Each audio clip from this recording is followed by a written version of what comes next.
Hello, fledglings. Welcome back to the seminar. This lesson is on Splash Canyon. Now, before we start, you're going to notice quite a few changes to this stage, unlike what it used to be. But we'll get into that when we get there.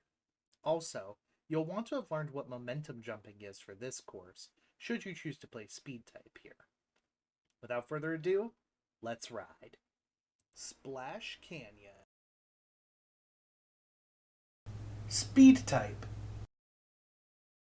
Your beginning has two big options to talk about. The easier one, requiring a minimum of 18 rings, has you take the rail and jump off around this point, allowing you to get on the top path, get the ring and ring box, plus skip the ramp as shown. The harder option, this time requiring 14 rings, is more optimal and has you momentum jump from this point off the rail, going left onto the secret rail, where there are rings. This will then allow you to also get the 10 box and get the ramp skip. After the ramp skip, head to the fly ramp to the left and jump over the wall into QTE. After the QTE, boost and take the first grind rail, then boost chain off of it and grab the item box. Drift around and collect your rings. Try to hit level 3. Then, boost chain through the cave, but be careful not to hit the crystals. Charge your jump and get either top path or bottom path. Each has their own advantages. Either way, boost chain twice or drift dash and boost chain to finish the lap. Fly type. At the beginning, collect a minimum of 14 rings, charge your jump, and release at the edge to get into the fly path. Drop by pressing the jump button, grab the rings and box, then ramp skip. Follow the fly path like speed and jump. After QTE, take the fly rings, drop early, and boost chain to try to get the item box and rings. Drift around and collect more. Try to be level 3 at this point. Boost chain through the cave, and finally either take the top path or bottom path. Then, drift dash and boost chain or boost chain twice to finish the lap. On later laps, you can attempt to ramp skip the bottom path, though it is harder. You can also style on your opponent by taking the fly hoops here, but be warned, this is much slower than QTE. Power type. At the beginning, collect a minimum of 14 rings, charge your jump, and release at the edge to get onto the top path. Boost chain, collect your rings, and ramp skip. Go into the fly path at the left, then, after QTE, boost, collect rings, and enter the power path. Boost chain, and try to collect more rings.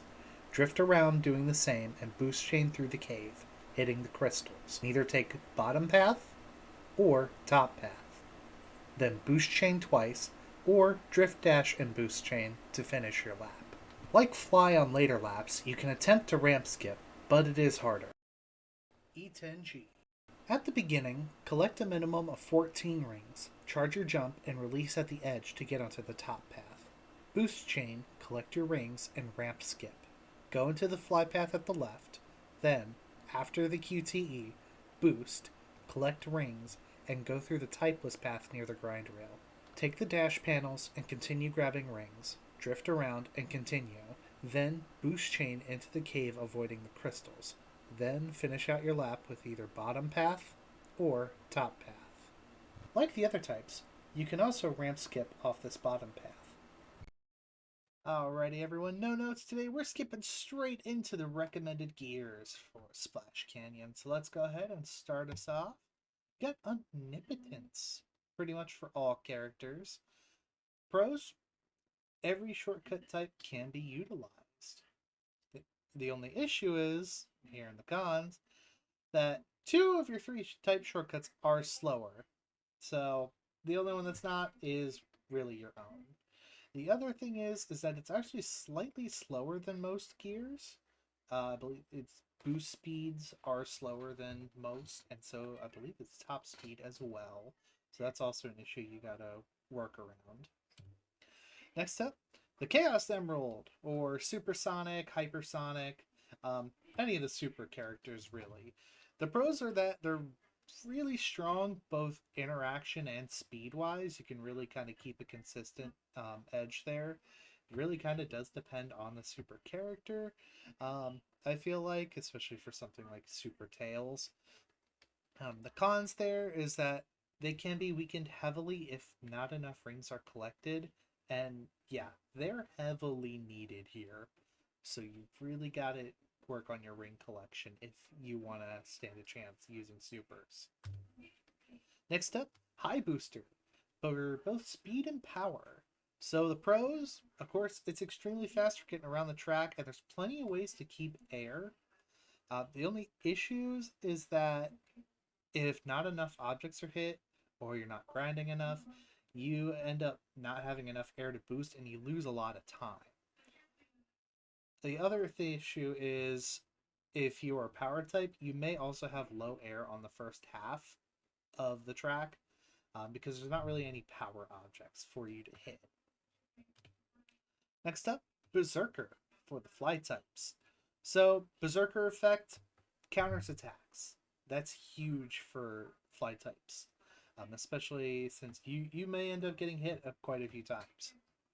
Also, it does allow aggressive play, so it's great for the first half of the lap. A little bit here on the second, not so much. Kind of does depend. The only issue is that the when you're out of Berserker effect, the boost speed is slightly lower than other gears. So I believe that also is lowered to I think a 245 at level 3. So it's about 5 speeds slower than something like default. Next up, Opa Opa for the speed types. So pros, it's basically it's able to keep your opponent at a lower level if you're good enough. The flatten effect also makes your opponent slower, somewhere around 4 seconds, I believe, is the effect. It's also got a high boost speed for a decent boost cost. It's not too high, but it is a bit high still. Um, and then of course it's best in the second half again because it allows for aggressive play, and your opponent's going to be running from you an awful lot. Other thing is again low air probably near the end of a lap. Kind of depends, but other than that, that's it. That's the end of the lesson. So next time, join me for the tour of Egg Factory. Until then, I'll see you on the track.